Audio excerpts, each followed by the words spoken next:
This is Franck Goldwasser, and you are listening to Talking Blues.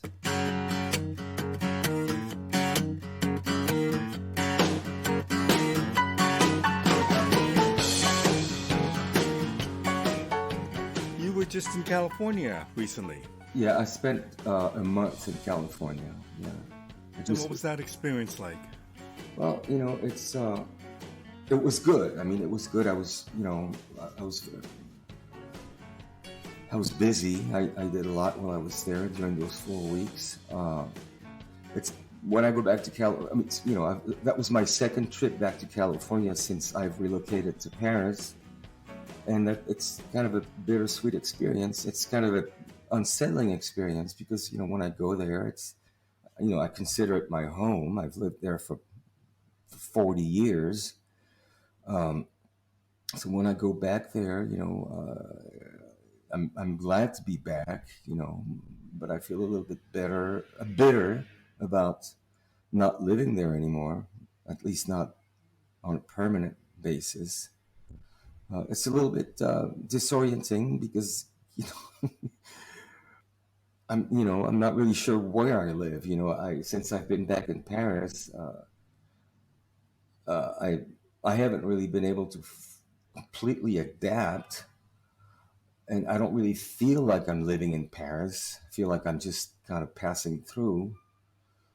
And I'm going back to California, which feels like my home, but I don't really live there anymore. So it's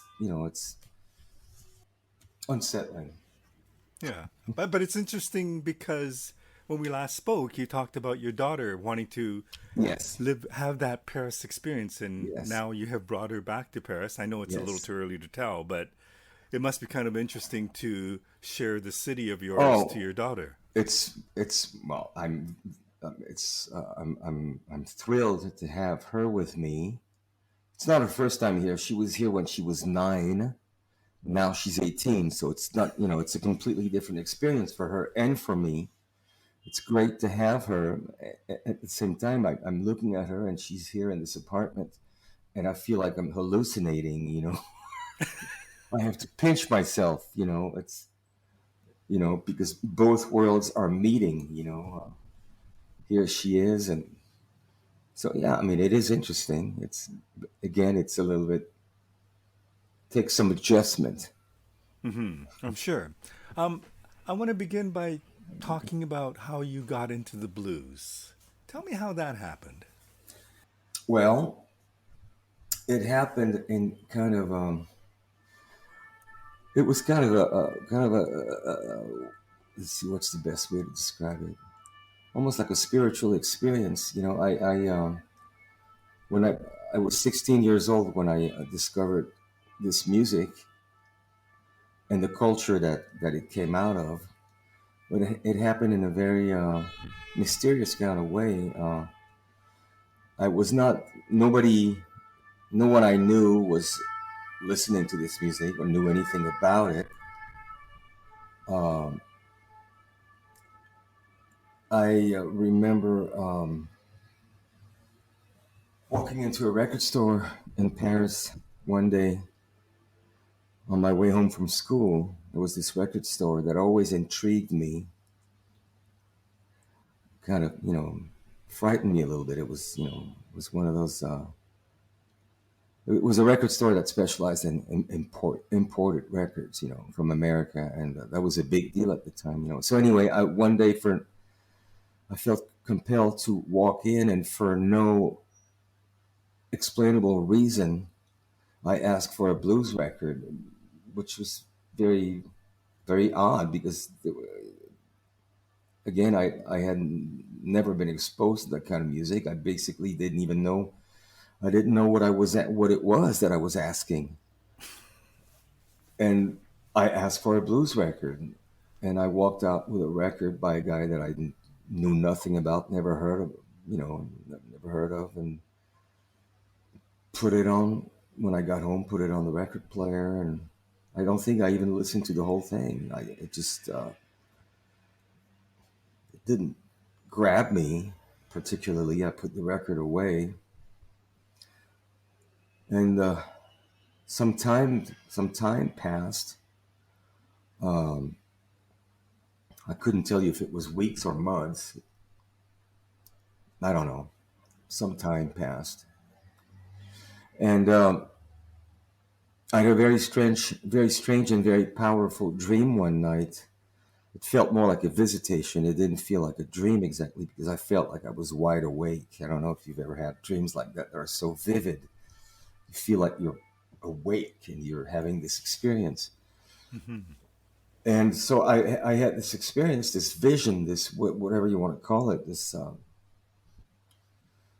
felt like a visitation. I remember, being in my bed in the middle of the night or very early one morning, and with my eyes wide open, and at the end of my bed there was this old, well, at the time to me seemed old, this old skinny black man sitting at the end of my bed looking at me grinning. It was a very powerful vision, and it stayed with me for days.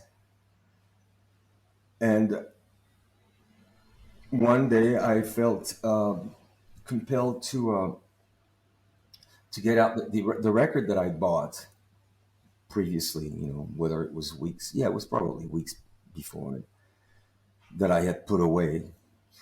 And I looked at that record, and it was, to me, it was clear that the guy that I had seen during this night, this vision, this experience that I had, was the guy that was on the record cover. Which it was a Hound Dog Taylor record that I bought, not really knowing what I was getting. That's what I ended up with. And I played it, and then from that moment, then I was hooked, and I listened to it incessantly, and I read the liner notes, and I just wanted to get as much information as possible from this guy, others like him, where it came from. And on the back of the record, it said, if you want to know more about contemporary blues, subscribe to Living Blues. So I did, and that's how I got my education. Started reading Living Blues from front to back, learning about the all the other artists, and buying more records, and that's how it happened. So I wonder, has anything else like that happened to you since then? Nothing quite comparable, no. And when you look back on it, what do you like? How do you process that? I don't know if am I processing it. I don't know. I mean, I'm just. It was the closest thing that I've ever had to a religious experience, and that's how it felt. Just why did it happen the way it did? I mean, you know, how do I don't know. And so you decide. Well, I tell you, I mean, one answer to that question is that I really feel like it was a calling in the truest sense of the word, because this thing just, yeah, called me. I mean, I didn't, it just chose me. I mean, I don't know how to explain it, but But chose you enough that at one point soon after you picked up the guitar? Is that, I mean, other than just going to learn more about blues yeah. by buying more records, I presume at one point you decided I want to be Well, a yeah, blues guitarist. yeah. Well, I had there was a guitar in my home that nobody played, and I messed around with it a little bit, but not very seriously. I gave up on it. I just and and yeah. Once I got really hooked on this music, then I that's what I wanted to do. That's basically all I wanted to do.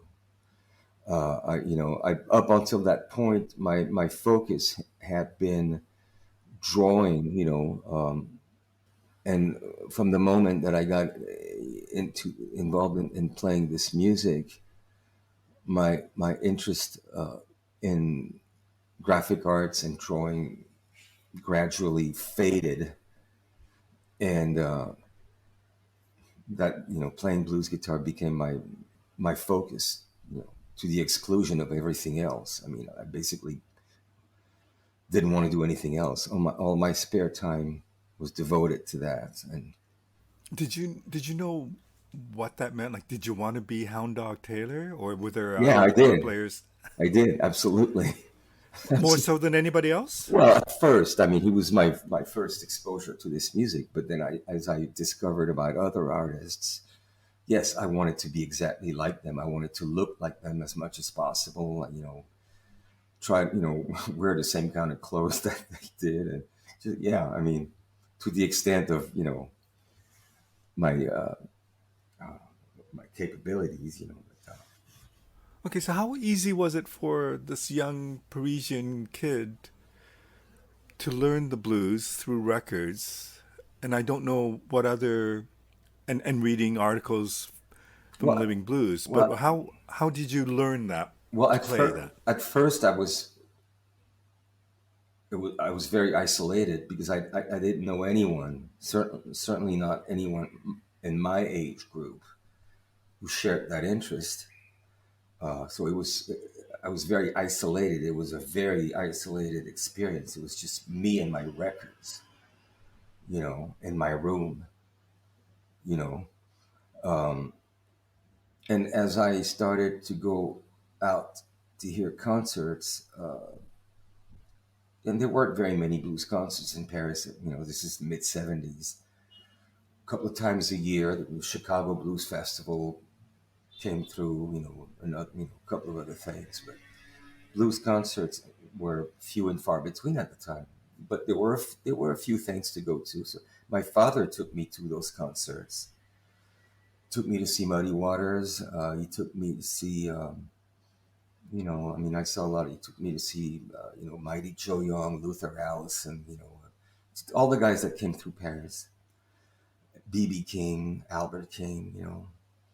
And I started meeting people at those shows who were older than me, because most of the people that I connected with who shared that interest in this music were not musicians. They were fans. They were record collectors. And I hooked up with a group of people who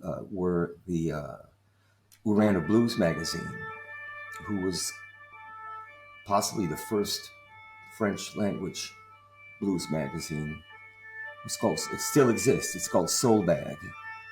And so I connected with these people, and I started collaborating, writing record reviews, concert reviews. Eventually, when I made my first trip to the United States, I wrote some stories, met some artists, wrote about them, wrote about my experience visiting the clubs. Well, tell me about that. Tell me about becoming a blues journalist, if that's the right word. Well, it is the right word, yeah. And tell me So about what that was like for you, and what it did for you wh- as. what it did for me is that it allowed me to connect with those American artists who were touring Europe, who came to Paris, and to have an entry, to have a reason. You know, I would be like, the magazine would send me to the hotel rooms because I was, I spoke better English than just about anybody else who was involved. Where does that come from? Is it just from French schooling, or like No, how? no, it's not from French schooling. It's just, well, I mean, partly, but not exclusively. Partly, but just becoming, just from being obsessed with American culture from a very young age. So listening to movies, watching, movies, in the original, English language, as opposed to, dubbed. And just listening to records, and my father's influence also when I was little, uh, because he had had an experience, living in the United States when he was a teenager. Right after World War II, his family, my grandparents, made an aborted attempt to move to the United States, and so they were in New York City for a couple of years in the late '40s. So my father, as a young teenager, had that experience, and he spoke English fluently, and he kind of transferred his what he brought back with him from America, this fascination that he had with American culture himself. He sort of transferred it onto me as I was growing up, teaching me English at a young age and reading American comic books to me when I was little and just turning me on to American movies and American culture. And so I was, my entire childhood was bathed in American culture. If we go back to the time when you saw Muddy Waters or the great blues artists of that Yeah, yeah, era, right. and your first exposure to live blues as opposed to listening to a record, Hmm. tell me about that experience and how different it was for you and what it did for you. Uh, when I went out and saw those artists, I can't even explain seeing those artists in the flesh after I had been listening to them on record was just completely blew my mind. I mean, it would be like seeing, I don't want to sound offensive to anyone, but just just like seeing Jesus Christ on stage. I mean, it was huge. I can't even put it into words. I remember the first time that I saw Muddy Waters, the first time I saw Mighty Joe Young, Johnny Littlejohn, all those guys from Chicago, and I saw them. I mean, I was just absolutely. I mean, there's no word to explain how I felt. I was, I couldn't believe it. It was more. For that young kid who said, I want to be a blues player, Mhm.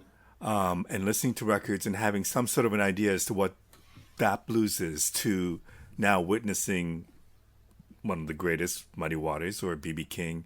Did that change your perspective and what you wanted to do? I mean, did it encourage you to Oh, yeah. follow it, Oh, or just absolutely, absolutely, of course. and you thought it was attainable? Yes, yes, I thought it was attainable. Absolutely. I mean, it was kind of crazy, but yes, and I knew early on. I mean, when I started feeling that I was pretty good at this, I knew that the only way that I was, 'cause so here I am, 17 years old, whatever, playing guitar in my room along with records, and I felt that I was getting pretty good, at emulating these people.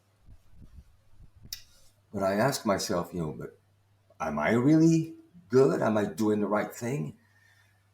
What would they think? What would the people think in America? What if I was in front of an American audience in a blues club playing with American blues musicians?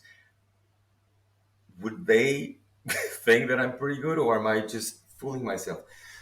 And I knew there and then that the only way that I was going to ever find out was just going over there, just immersing myself in that culture, playing with those people, playing in front of American blues audiences, in the blues clubs, in the black clubs, preferably.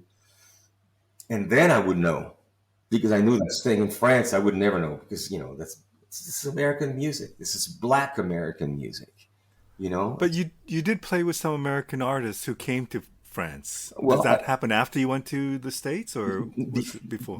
before because of this connection that I had, because I would go and interview these guys for the magazine, and I'd be there, in their hotel room, hanging out with them, interviewing them, and I would say, well, I play guitar, I play guitar. So they would say, yeah, come to the show and sit in.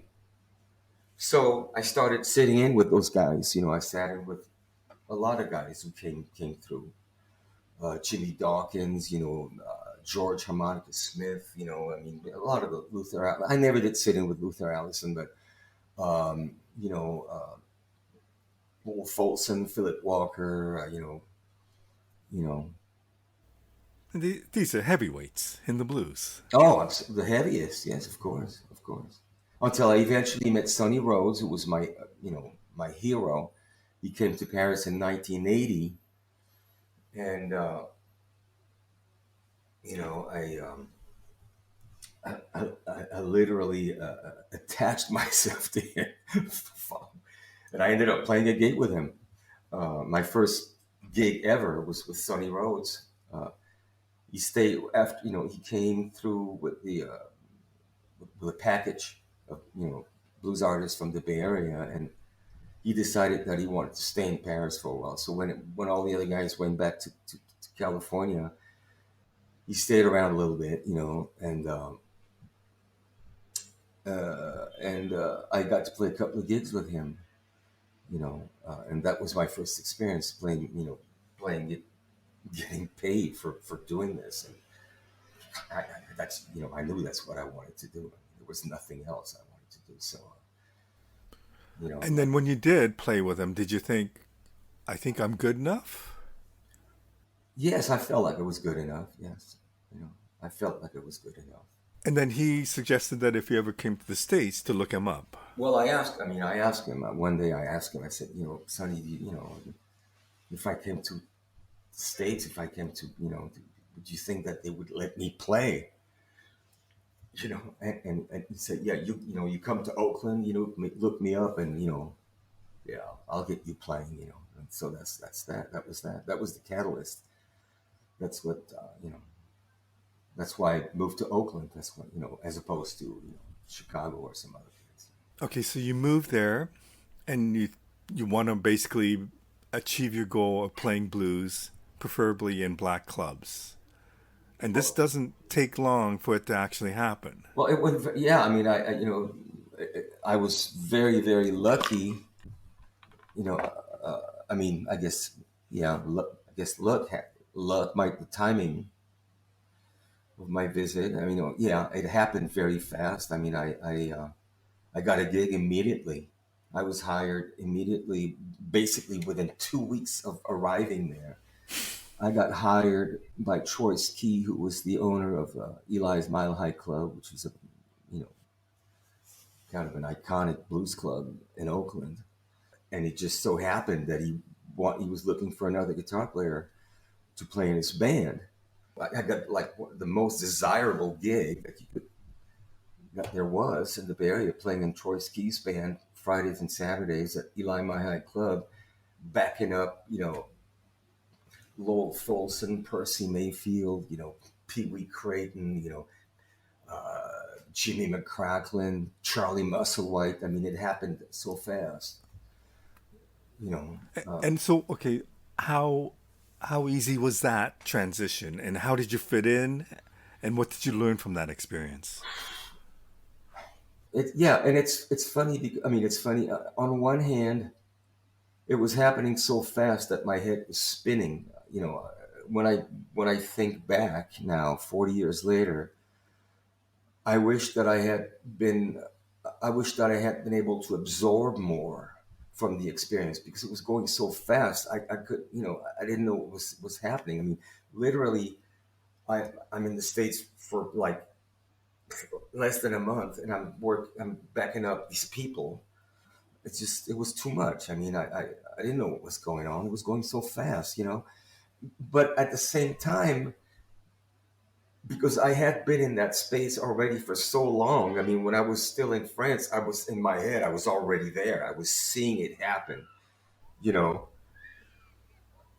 Was there anything about that whatever you imagined, because it's always difficult and always dangerous to have expectations, right? So here's a kid in Paris thinking about having a dream of playing in black clubs, playing the blues, and Yeah, there you are doing it. The reality of doing it, was that any different from what you had imagined it could be? it was only better than what I had imagined. Yeah, I mean, it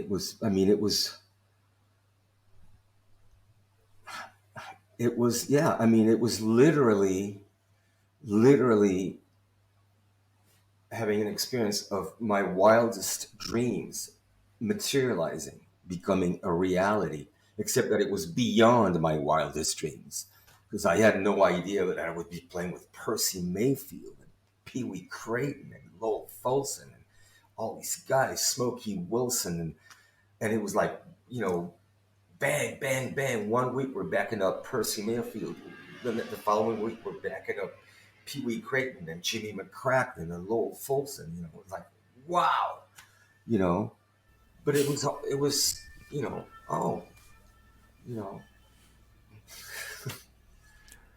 And you didn't have any issue fitting in or being part of that scene and not being out of place. no, I mean, I've always felt out of place everywhere. So feeling out of place was not really an issue because I always felt out of place, even in my own hometown when I was a kid. I never felt like it belonged. So as long, if I'm going to feel out of place, I might as well really be out of place. That's the way I look at it. You know, but no, I mean, those guys embraced me. They took me in. I mean, they probably thought I was an extraterrestrial. Because I was doing this. I was playing the way that I played. They were. I mean, I remember Lowell and Jimmy McCracklin and guys like that. They were pretty blown away that this kid from France knew their music probably better.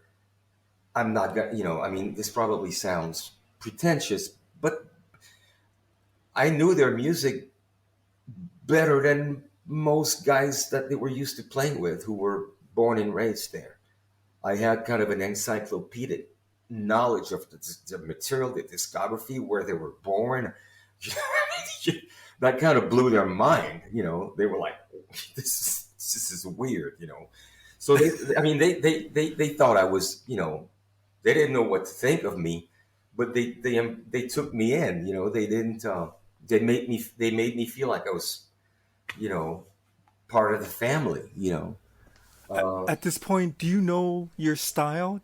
Do you know that your guitar playing is who you are, or are you still learning and copying people and trying to be who you should be? Well, that's a very, very good question, and it's a little bit of both, and it also depends on my frame of mind because I still feel very much like like a student, a student. I mean, I'm 62, but I still feel very much like not a wannabe because I know I'm more than a wannabe, obviously, but I still feel like I'm yearning to be like those guys, even at my age. But at the same time, on the other hand, I've been doing this for almost a half a century now, and I know that I have a voice of my own. I know that I have something of my own to bring to the table. So it's a mixed bag. It's a little bit of both. I still feel like I'm still emulating my heroes, and I think I always will. Even if I live to be 90, I still will be emulating Lowell Fulson and Sonny Rhodes. But at the same time, those guys are gone, and I know that I'm probably the last generation of people who got to play with them, and I'm kind of keeper of the flame. So it's a little bit of both. Are there tangible things that you're still reaching to get as a player?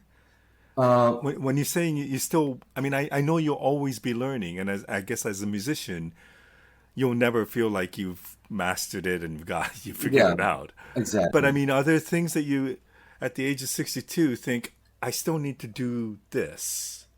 I guess yes, but yes, but those things are not. They're on a more of a spiritual level. It's more about my relationship, my position to you know,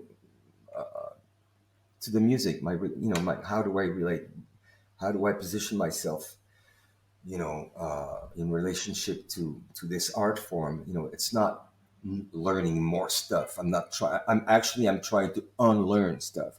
I'm trying to make my playing I'm trying to get rid of unnecessary things that I do just because they're bad habits. I'm trying to unlearn stuff. I'm trying to simplify and simplify and simplify, and I'm trying to find my voice. I'm trying to get to the place where I feel like I have my own voice, my own take on this music. I'm not trying to accumulate more knowledge anymore.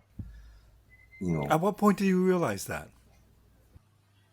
that's another good question. That's a very good question. Um,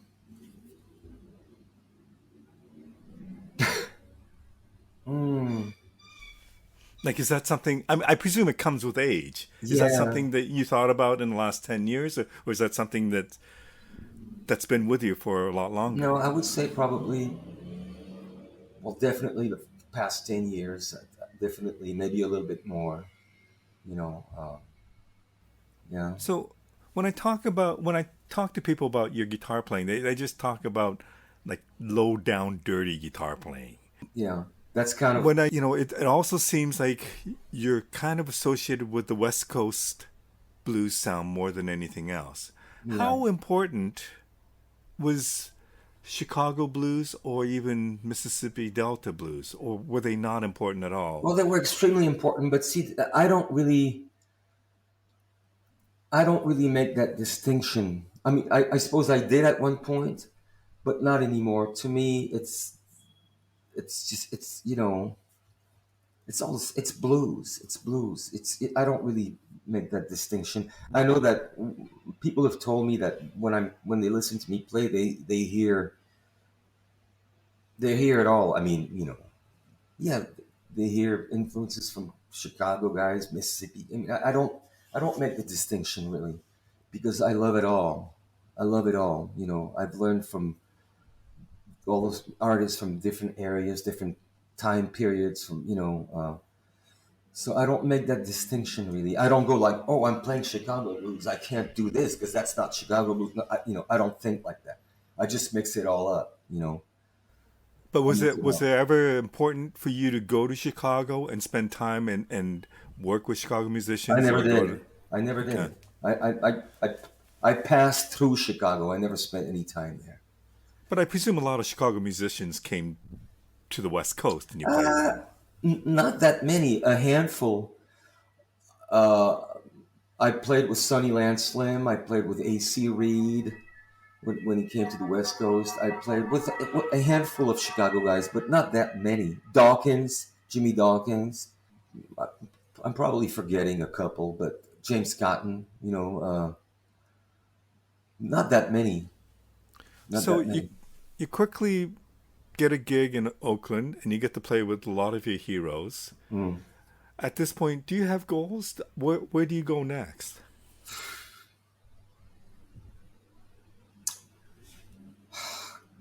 Where do I go next? I just want to be able to. I just want to be able to survive doing what I know how to do. Um, But I meant, when you started playing in Oakland at Eli's Mile High Club, mhm. at a young age, you achieve a goal very quickly to playing Yeah, with some of your heroes and getting a regular gig playing the blues. At yeah. that point, are you looking around saying, "What do I want to do next?" That's Or yeah. is it just Well, survival? yeah. Survival is, is pretty much it. But what it entails. It entails maybe hopefully establishing my. I view my future primarily. I mean, I think that I will always go back to the states and hopefully continue to play in the states because it just means so much to me. But my future as a musician, I think from now on, is going to be primarily in Europe. I mean, traveling, hopefully visiting other parts of the world, but as far as more so in Europe, certainly than in the United States. I've pretty much, uh, not that I've given up necessarily, but I think that whatever I was meant to do in the States as a musician, I think it's behind me. Now I think it's the time for me to, I don't want to, I'm using that word carefully because that's not really the right word, capitalize, but yeah, just take what I've learned, and I would like to be, accepted as a blues artist and be able to survive on doing what I know how to do. Tell me about the difference between playing in Europe and playing in the States. Because in some ways, I would imagine that playing in Europe, in some ways, people are more respectful Well, yes, to musicians. yes. People are more respectful of this music. Uh, they're more respectful of musicians, and there's simply more opportunities over here now. I mean, I don't know about the rest of the country. You know, obviously, I've spent most of my all of my life in California, but it's over. There are no gigs on the West Coast to speak of. Oh, I thought you were doing a bunch of gigs when you were back there last month. Yeah, well, a bunch. You know, I did a few things. You know, concentrated over a period of 4 weeks. So I was busy for 4 weeks, but that doesn't mean that there's a lot to do. I mean, you know, because I'm not living there anymore. So when I go back there, whatever few gigs there are, I play them, and it feels like I'm doing a lot. But I mean, it's really there really isn't that much to do anymore. I mean, whether in the Bay Area, there's hardly anything left, and there's nothing left in Los Angeles. I mean, it's a desert. It's this as far as you know, playing music and clubs. I mean, it's so there's a lot more to do over here. You know, in France and Germany and Belgium, the Netherlands. You know, all over Europe, there's just a lot more to do. And because of my history, I have I hopefully I can build on that. I have a bit of name recognition, and I have a bit of status because you know because what I've been doing for the past 40 years that people have a lot of respect, a lot of you know it means a lot to you know to them. You know, I mean, what I've done, the people that I've worked with, and just the simple fact that as a European I've gone over there and done this thing that impresses people. You know, that has some weight. And I can again I'm using this word you know almost you know kind of with a grain of salt, but I capitalized on that a lot more more so over here than I could in the States. You know, What do you think gives you that credibility most? Was it your time with the Manish Boys? Is it the fact that you did play in black clubs in Oakland? well Like, what would yeah, you, or is it all of it? well yeah. I mean well naturally it's all of it. I mean the Managed Boys was just you know something that I've done you know at the tail end of my time in California. You know. But yeah, I mean, it's all of that, you know, and just the just simple fact that I had the gumption to do what I mean. There isn't a musician in Europe that hasn't dreamt of doing what I've done, but didn't do it for whatever reason, you know. So people look at that and go like, God damn! I mean, that took a lot of guts, you know. Didn't take guts, just took, it was just you know I don't know what it was, but anyway, that has a lot of weight for a lot of people. People are, you know, and the people that I've worked with, and just the fact that I did what I did, that I made that choice, you know, that I actually followed through and did it. I mean, that you know, it's not, you know, I mean, it's 21 years old to go over there and just to do this crazy thing, you know, that impresses people, you know. And that I did it, and that I did it with a certain measure of success. I mean, you know, I recorded. I worked with a lot of people. I did build a little bit of a thing. You know what I mean? I mean, Yeah, yeah. So tell me about the recordings. I mean, at what point did that become a goal for that young kid to say, I want to be recording my albums, or I want to record albums? well, from the time, you know, I wanted to emulate the people that I admired. I wanted to be like them. I wanted to do what they did, and that meant, you know, making records. You know, those guys were recording artists. You know, and I want, you know, that was part of the thing. I mean, I wanted to. I've always, I mean, to this day, to this day, what I like to do best is to be an accompanist. I really love to accompany people. But the reality is that the kind of people that I would love to accompany, they're all dead. I mean, there aren't that many people left, still doing it that inspire me. And I can't think of anybody and thinking like, oh, I would love to play with that guy. But they're all dead. All the people that I wanted to play with are dead.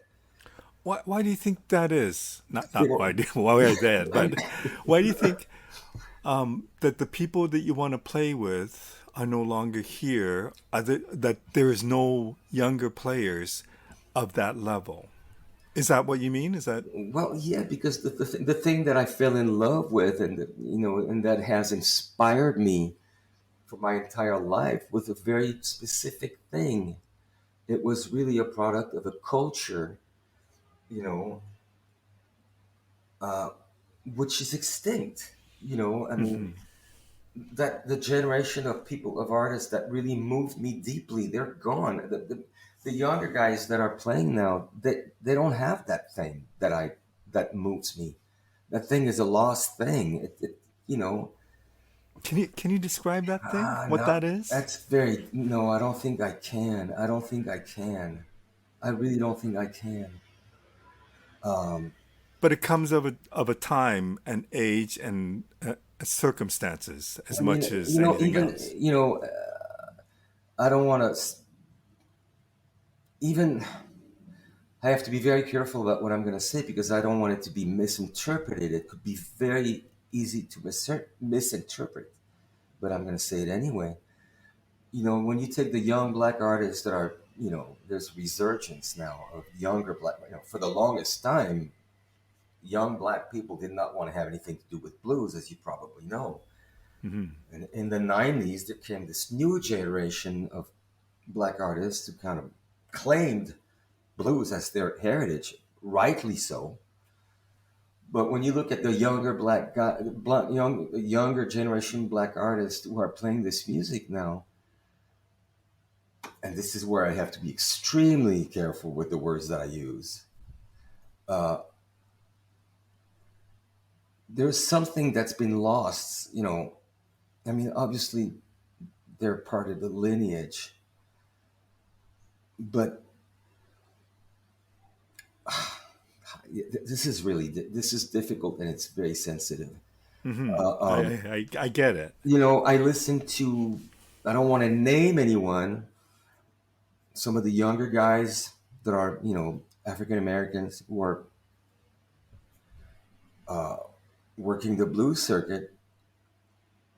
When I listen to them, it doesn't sound to me. I mean, it sounds like the thing that I love is not there. The thing that grabbed me, that moved me when I was younger, when I fell in love with this music, I'm not hearing it in those artists. Something got lost along the way. Do you think you have that thing? Oh, Like, you know what I mean? Like, I mean, this is the thing that you wanted to emulate. This is the thing you just kept listening to, I and think these that are I the people have. you played with. I think that I have it to the extent that somebody like me can have it. Obviously, I was not born to that culture. I immersed myself in it as much as I could because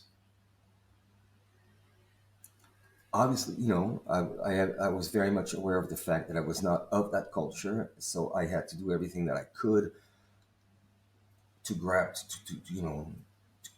get as much of that thing and make it mine. So do I have that thing? I mean, I think that I have it as much as, again, somebody like me with my background can have it. Um, but it's not really for me to judge, whether I have it or not. Um, you know, that's just, Do, yeah. Okay. So do you think now that you're back in Europe and you're starting to gig a lot more in European countries, do you think the people who are coming to see you are looking for that, or what are they looking for? I think that I keep asking myself that. I mean, I'm over here in Europe, and basically every place I go to, whether it's in Germany or France, I hear people who I think are 100 times better than I am at playing their instruments.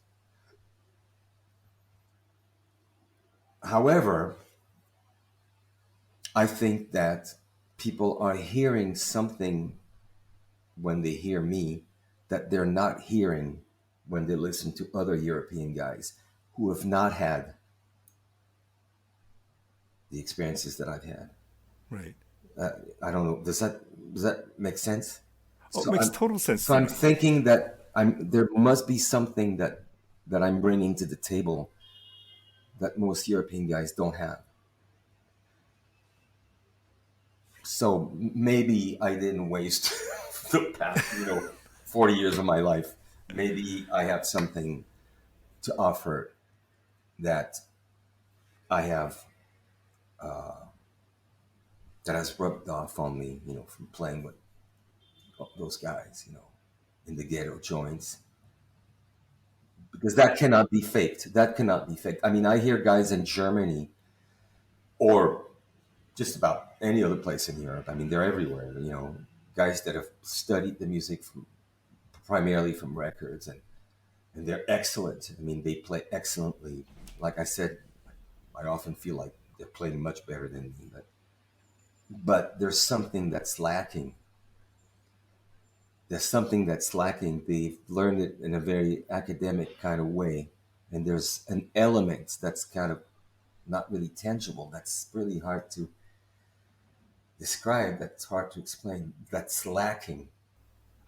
I wonder if you could, I mean, that could have been you if you never went to the States. Absolutely, And of that could have course. been, yeah, I mean, you had that passion to learn. And obviously, you got to a certain point before you got to the States by listening and reading and learning the blues that allowed you to be there and to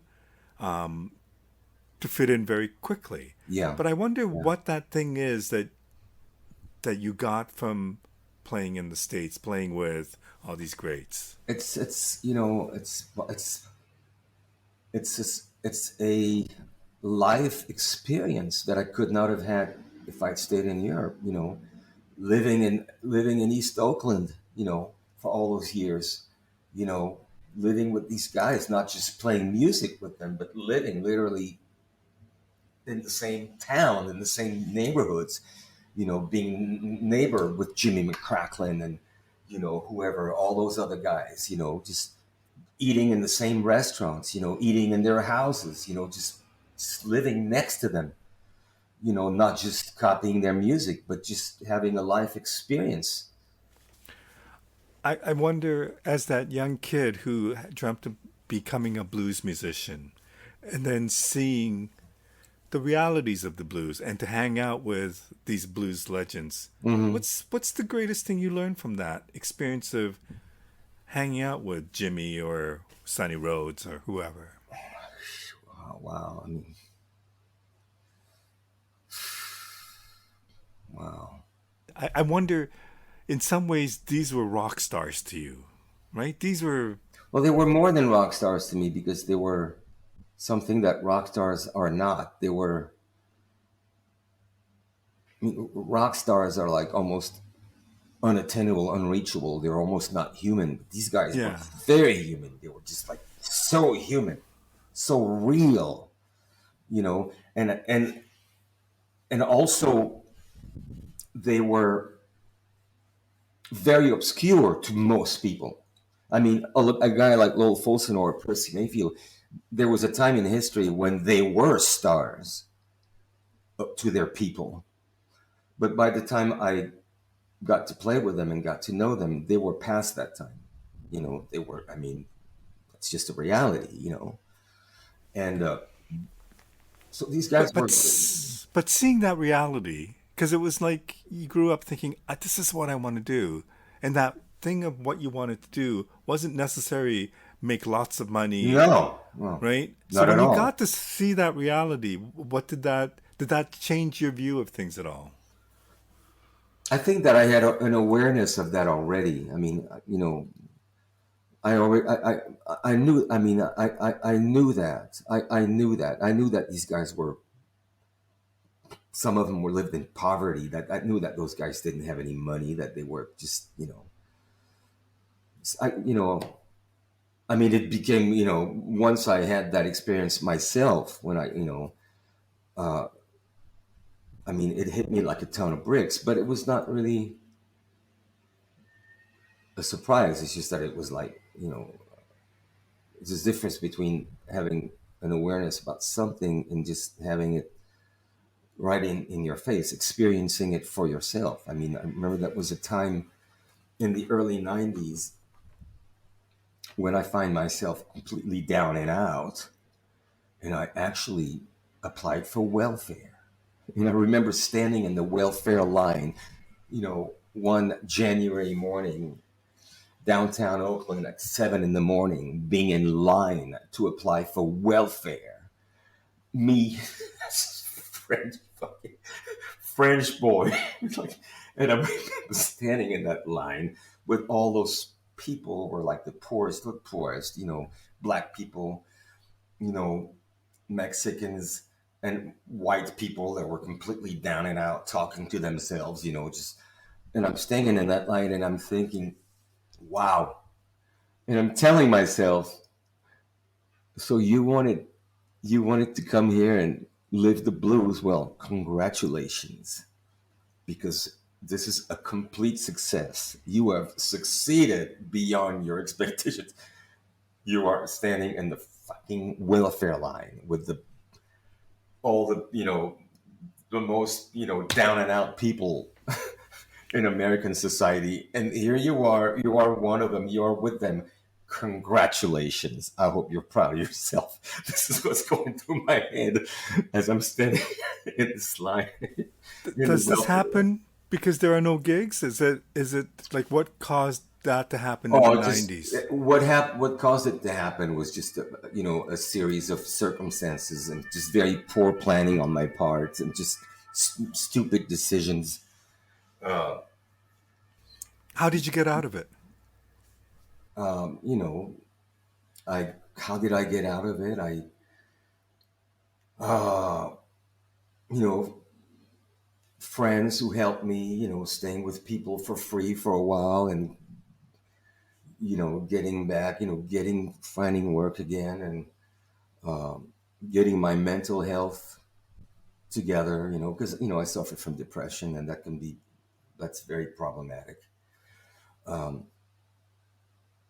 it was a time when I just completely lost faith in myself, and I just wanted to stop playing, and I had no other way, no source of income, and I didn't know what I was doing, and I lost, I lost my apartment, and I was, yeah, I mean, just bad, very, very bad self management.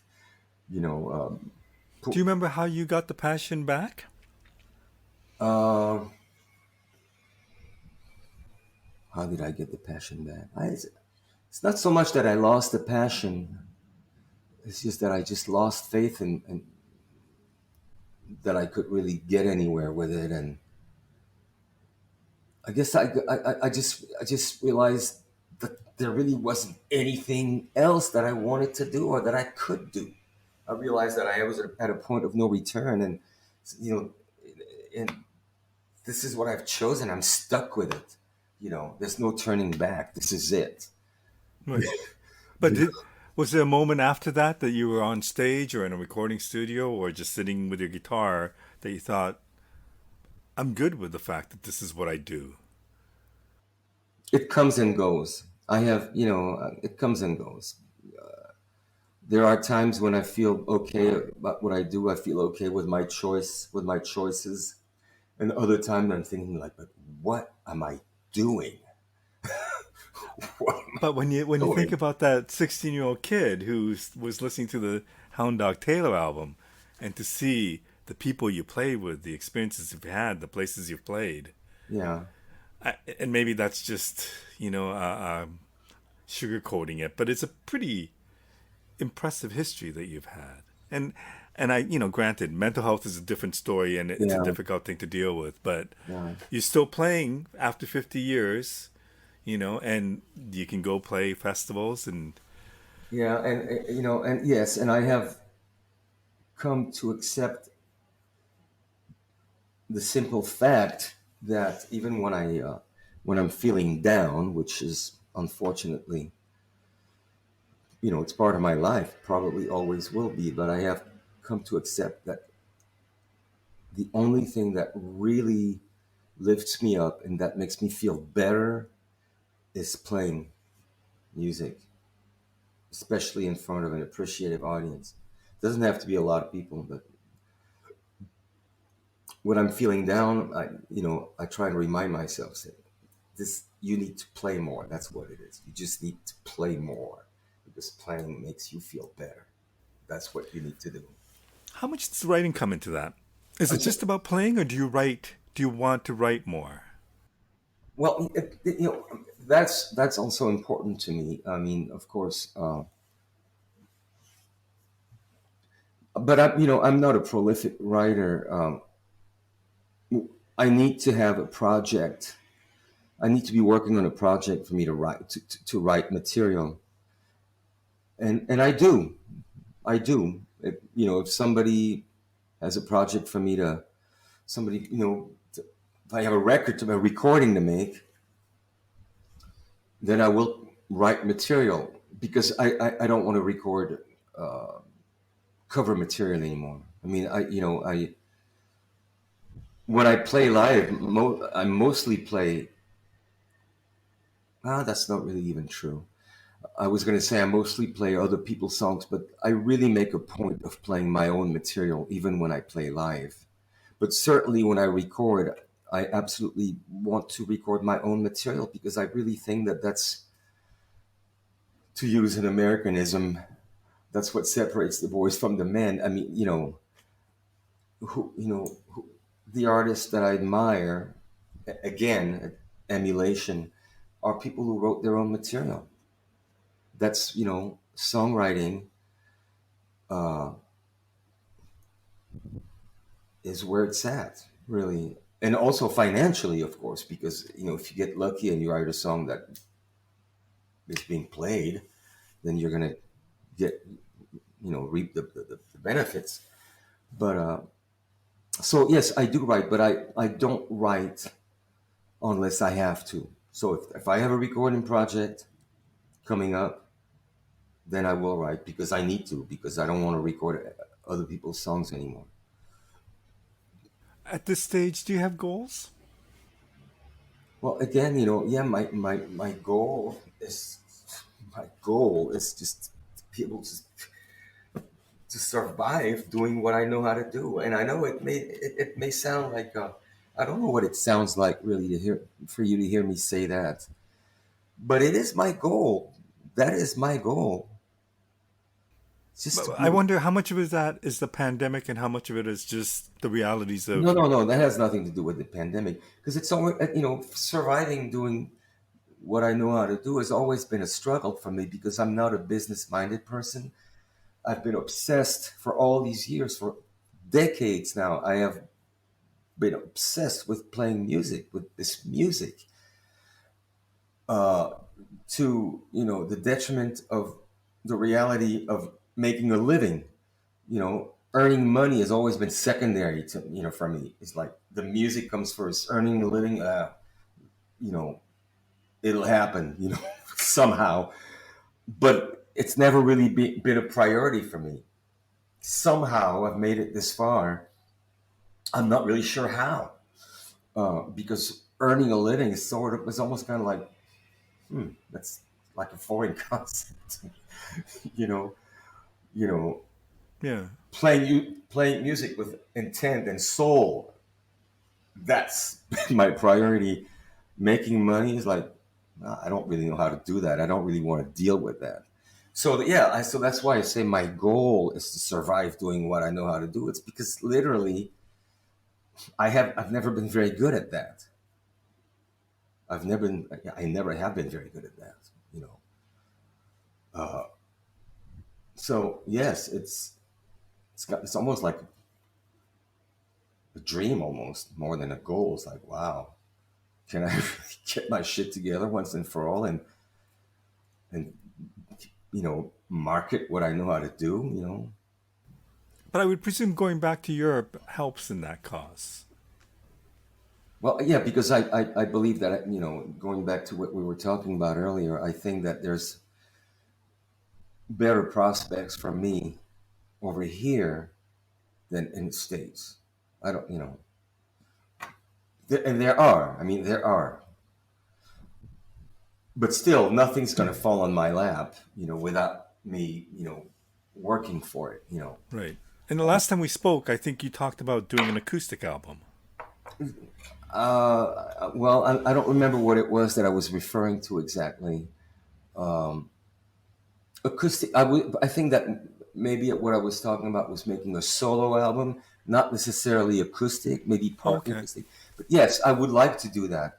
I would like to do that because, well, here's a goal. I would very much like to be able to work as a solo act. I would very much like to do that. Not have to, because most of what I've done so far is band work. The recordings that I've made were, with electric blues, with bands, rhythm sections, and I would very much like to be able to market myself. Again, not the best choice of word, but to establish myself and be able to work, to be booked as a solo artist.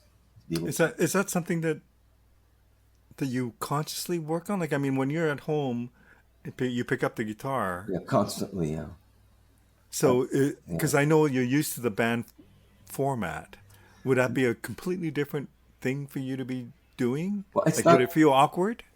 It wouldn't be awkward.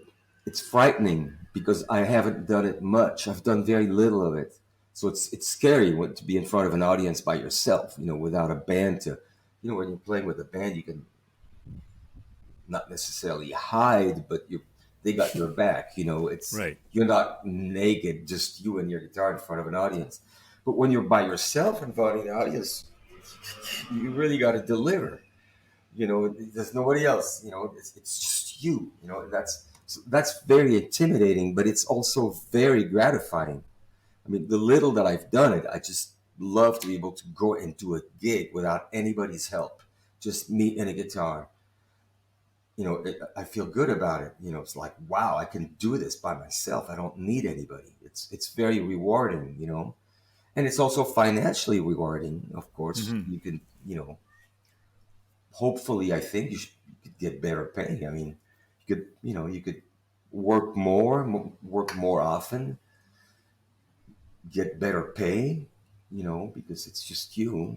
But all of that is speculation on my part because, I haven't really put that plan to work really yet. But that's a goal of mine. I would like to do. I'd like to be able to accomplish that. For a variety of reasons, because and also because I think that I know that I can do it. I can do it. I can pull it off. Um, I know that there's opportunities for that out there. There's a lot of places that where you can work, that places that wouldn't necessarily be able to afford a full band, but they can afford a guy, just one guy. So I'm guessing that there's more opportunities for that there are for a band, for a full band. And I also like the fact I like not having to deal with anybody. I don't need to call anybody. I don't need to get a band together. I can just go and do a gig by myself. That's very gratifying. Has it always been blues? Like, did you ever stray away from blues and look at anything else? Well, I listen to a lot of stuff. I don't. Right. I basically don't listen to very much blues at all anymore. Well, I go through phases.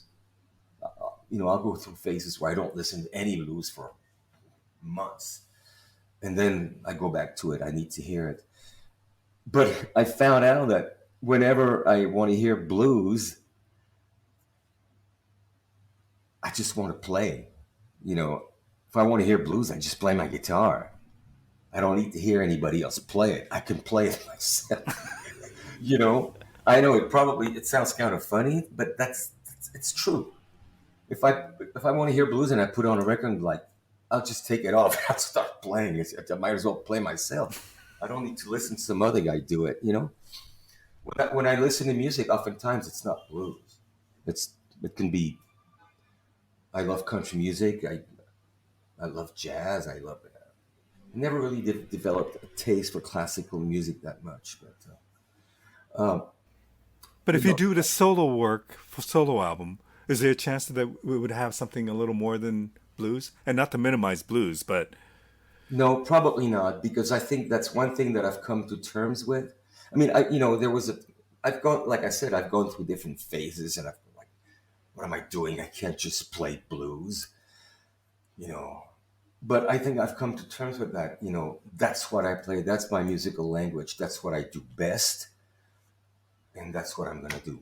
I'm not gonna make any pretense, that I can do something else because I can't, because I don't.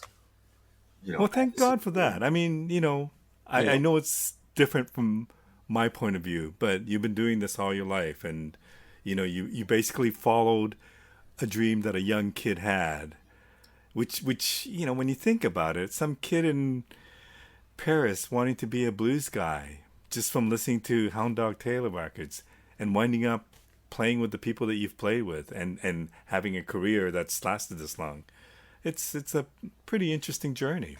yeah. I mean, it's yeah. I mean, I don't have any regrets. I mean, my only regret is really it's not really a regret, but it's I wish that I had been a little bit more down to earth instead of being such a dreamer.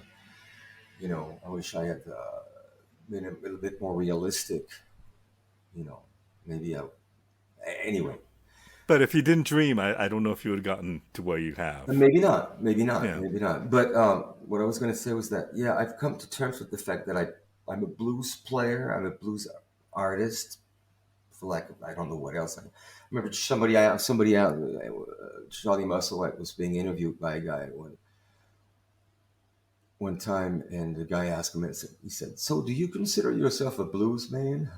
And Charlie went like, "Well, if not, I don't know what else." You know, and that would be my answer now, is like, well, if not, I don't know what else, because uh you know